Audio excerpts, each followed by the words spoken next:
Hello guys, welcome back again sa ating YouTube channel, no, The Action Man. Una sa lahat, mega love shoutout po sa lahat ng mga kakampeng at sa mga hindi man mga kakampeng.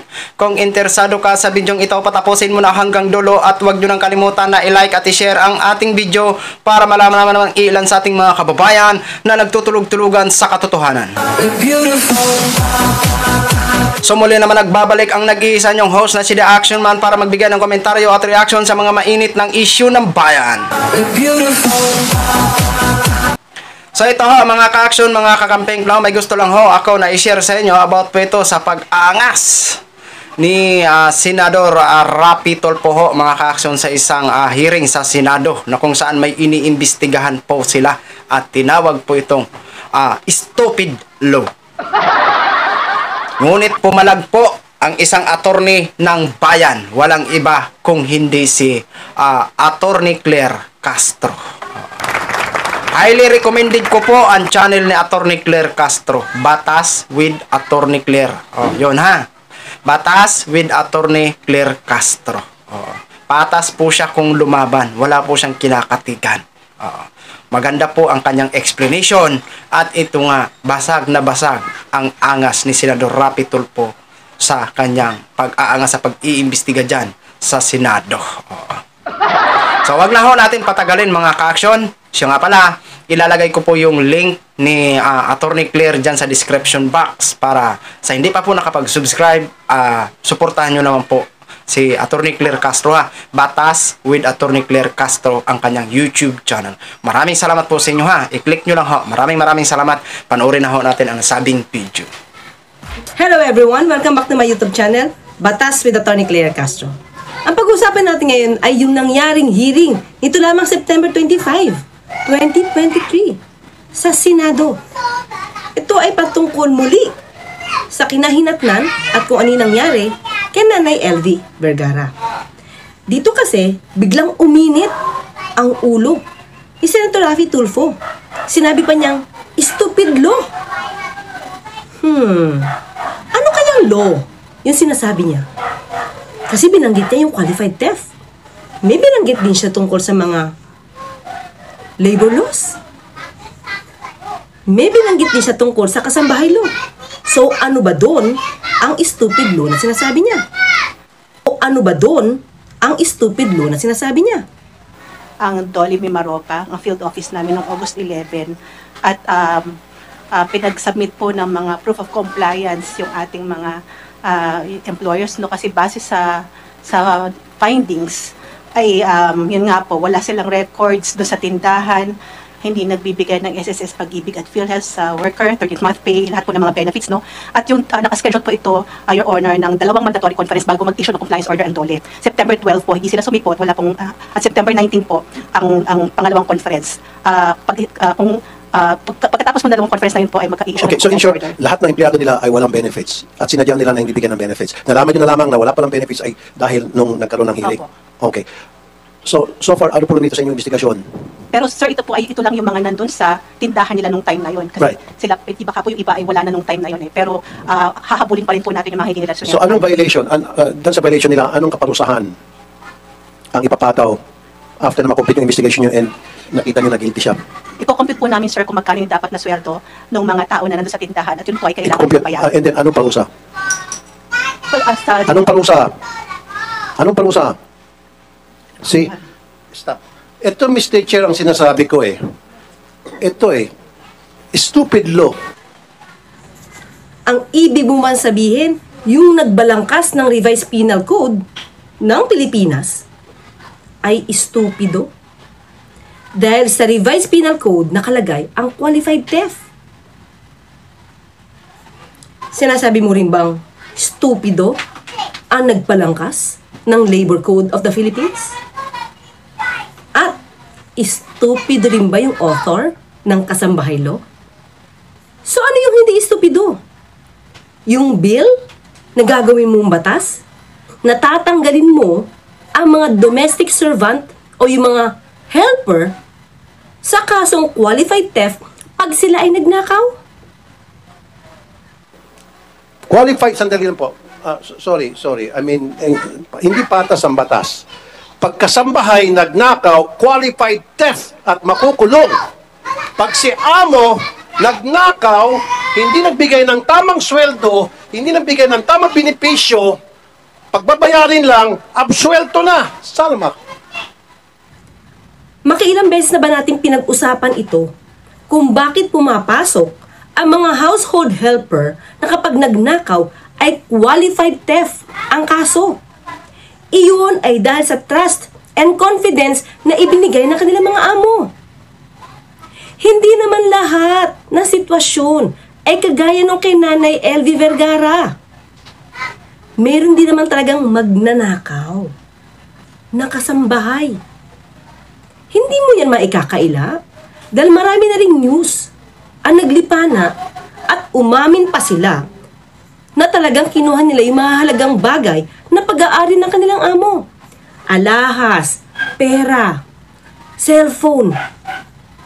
So anong gusto mo ikaso rito pag nagnakaw sila? Theft lang? Paano yung elemento ng trust and confidence na ibinigay sa kanila? Mababaliwala ba yon? Pareho na lang sila nung nagnakaw, diyan sa tabi-tabi, na wala man lang relasyon doon sa kanyang ninakawan? Iba ang sitwasyon kasi kapag ka mayroon kang tiwalang ibinigay. Naku, ilang beses na ba natin ito pinag-usapan, parang hindi pa rin nakakarating kay Senator Raffy Tulfo. Di ba? Ito yun eh. Ilang kasambahay na ang nakulong dahil nagnakaw ng toothpaste, nagnakaw ng cellphone daw, kung ano pang pagnanakaw, na pinagbintang sa kanya ng kanyang amo, kulong qualified theft. So, sino ba ang hindi estupido? Pero si amo, nakaw ng sweldo sa mga empleyado at mga benepisyo. Uyo, pansinin niyo si Senator Jingo Estrada.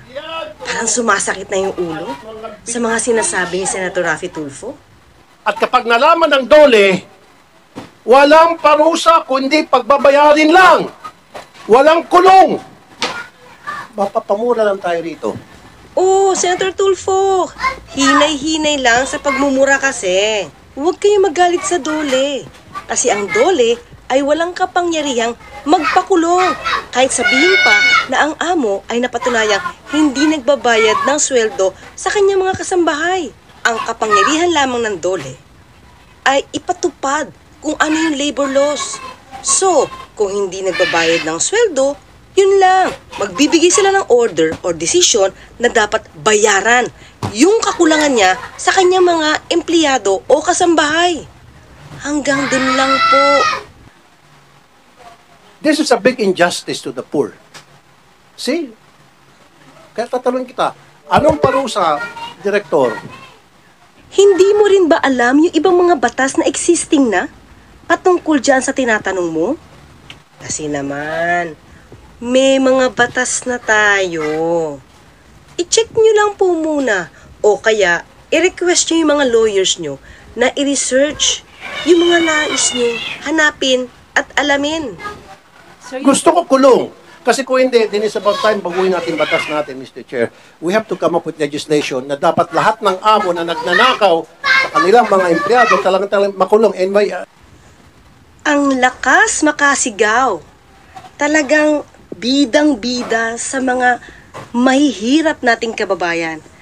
Ang problema, hindi niya alam na may batas na rito na pwedeng makulong kapag hindi nagbabayad ng tamang pasweldo. Kung gustong magpakulong, ibang kaso ang isasampa, hindi sa dole. Senator Tulfo. I found this mini shelf on Shopee. It's packaged very well. Tulfo. meron akong bill na qualified theft. Director, wage you theft. have, Laban sa mga... cite other provisions of the Labor Code of the Philippines, or if you're not in a position, just say so. So yung violations naman po pagdating sa batas kasambahay, administrative fine. No, ibig sabihin, yung mga amo, alisin natin sa kasambahay. Kahit na sino. Kapag yung amo nagnakaw sa kanyang tauhan, meron ba pagkakakulong? Senator Tulfo, mayroon. Alamin nyo lang. Kaya na, Mr. Chair, meron akong bill na pinasa ko na yung wage theft na para itong mga walang hiyang amo makatikim ng kulong. Kasi napakadali sila magpakulong ng kanilang kasambahay at mga tauhan kapag nagnakaw ng kung anumang bagay na binibintang nila. Samantalang pag sila nagnakaw ng sweldo at benepisyo sa kanilang mga tao, hindi sila kukulong, pagbabayarin ng dole. Ito ang masakit. Nagagalit siya doon sa mga opisyal ng taga-labor. Ang gusto niya kasi makita kung may penalty ba kapag hindi agad nagbayad ng sweldo sa mga kasambahay. Nanggagalaiti siya at that time kasi hindi masagot ng taga-labor kung ano bang penalty. Ayaw niya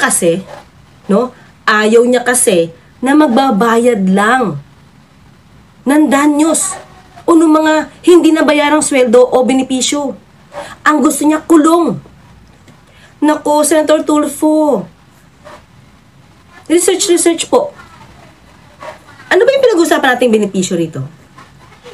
Halimbawa po, ang SSS, kapag hindi po binayaran, ang SSS premium para sa kasambahay, hindi nyo ba alam na ito ay may kaakibat na penalty? Maaari ring makulong at magbayad pa ng fine. Isoli mo lang yung perang hindi mo, isoli mo lang yung perang ninakaw mo. Yung sweldong ninakaw mo, pakisoli, yung benepisyo ninakaw, pakisoli, walang pagkakakulong. Meron tayong nakilala. Hindi binayaran ng kanyang accountant yung SSS para sa kanyang mga empleyado. Wala siyang kaalam-alam. Alam mo nangyari? Napakulong siya dahil sa hindi pagbabayad ng SSS ng mga empleyado. So, hindi totoo na walang penalty kapag hindi nagbayad ng benepisyo para sa kasambahay o sa mga empleyado. That's wrong. Kapag hindi ka kasi nagbayad ng SSS contribution para sa iyong empleyado o kasambahay, ikaw ay maaaring mapatawan ng fine na 5,000 hanggang 20,000 pesos. Maaari ka rin makulong hanggang 6 na taon. Ano yung sinasabi nyo? Walang penalty. Huwag kalimutan ha, maliban dyan, may dagdag pan 3% dun sa dapat niyang bayaran. Yan ba yung injustice na sinasabi mo para sa mahihirap? O, di ba sa kasambahay law, required din magbayad ang mga amo ng PhilHealth contribution para sa kanilang kasambahay. At kapag hindi nagbayad nito, maaaring makulong ang amo ng 6 na buwan hanggang 1 taon. Oh, ano yung sinasabi niyong walang penalty? Sa Pag-ibig Funds, benepisyo to. Kapag hindi nagbayad si amo, maaaring makulong si amo ng 6 na taon. So, dapat mag-research. Alamin kung ano na yung pwedeng gamitin. Hindi yung nanggagalaiti kayo dyan o galit na galit kayo dahil hindi nakukulong yung mga amo. Meron tayong batas. Meron na po tayong batas tungkol dyan. O, tungkol naman hindi sa pagbabayad ng sweldo.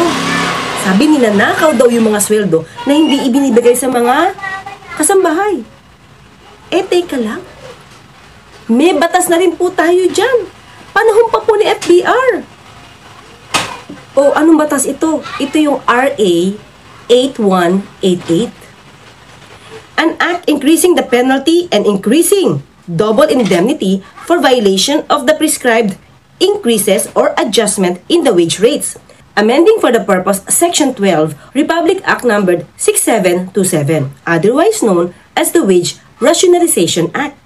Dito sa batas na to, kapag napatunayan na nag-violate yung amo sa hindi pagbibigay on time ng sweldo at kapag siya ay nahatulang nag-violate, i-require siya at bibigyan siya ng order na bayaran ng doble, no? Yung amount na hindi niya nabayaran.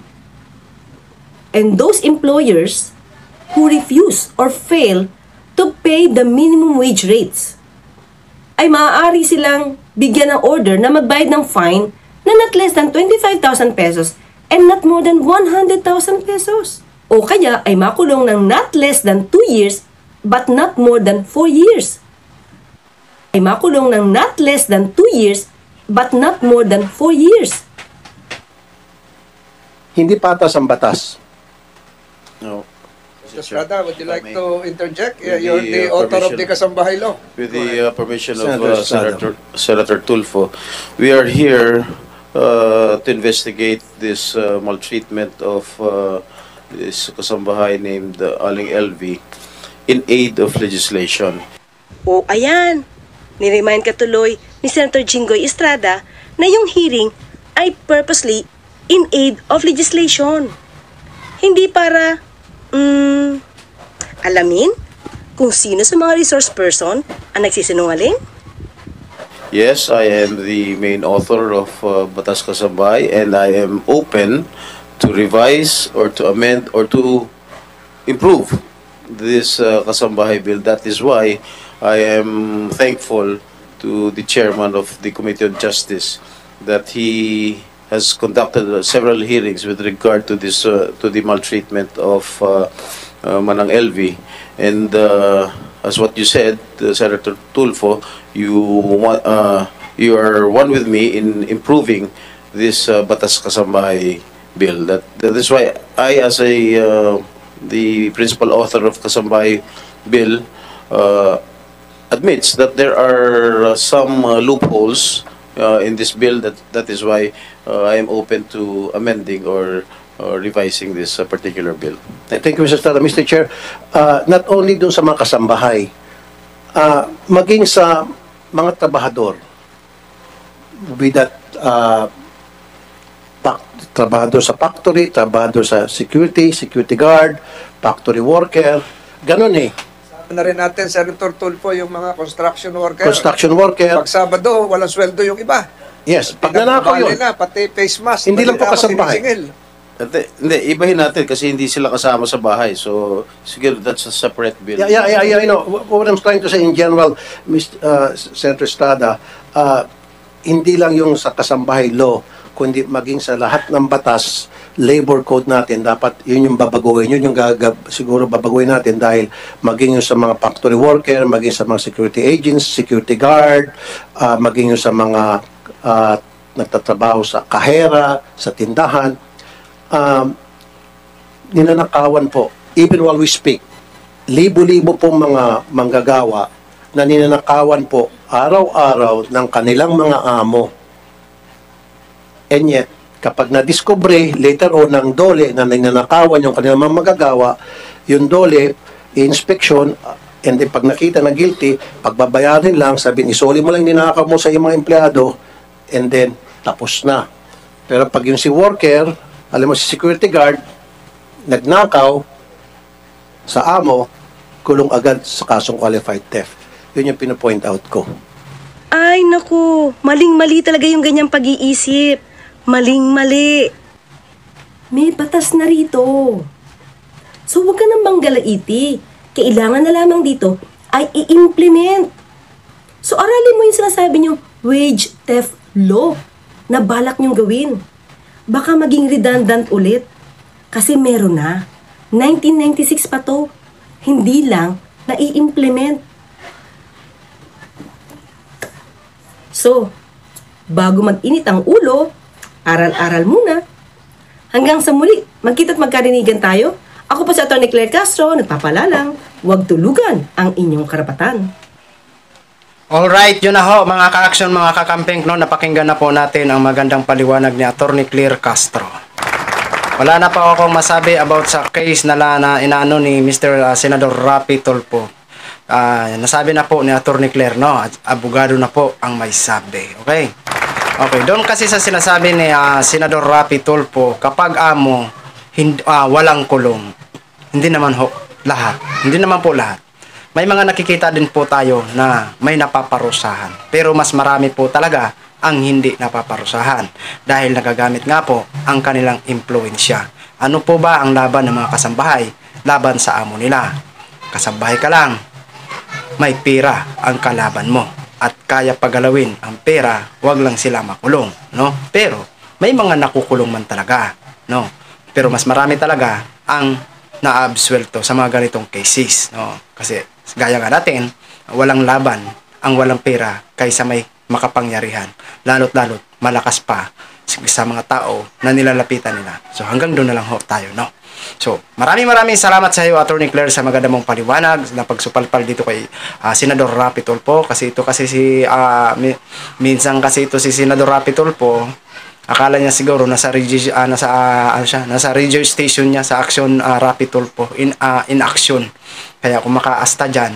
At alam ho natin na parang ang ginaampang galaw ngayon ni Senador Rapi Tulfo parang makakuha ng makakatch up ng atensyon ng mga mahihirap. Kasi yun ang ginagawa niya dyan sa Senado eh. Kasi alam ho natin, malaki ang chance ho na may balak po ito na mag-run for president this coming 2028 election for president. Kaya yan po ang ginagawa niya. Parang nagpapakita ng gilas ba na talagang makamasa siya. Pero alam ho natin ang katotohanan. Okay? So yun lang ho mga ka-action, mga kakabing, maraming salamat muli sa ating mga viewers Luzon, Visayas at Mindanao all over the world. Ako po ang inyong lingkod, si The Action Man. Have a good day everyone. Beautiful.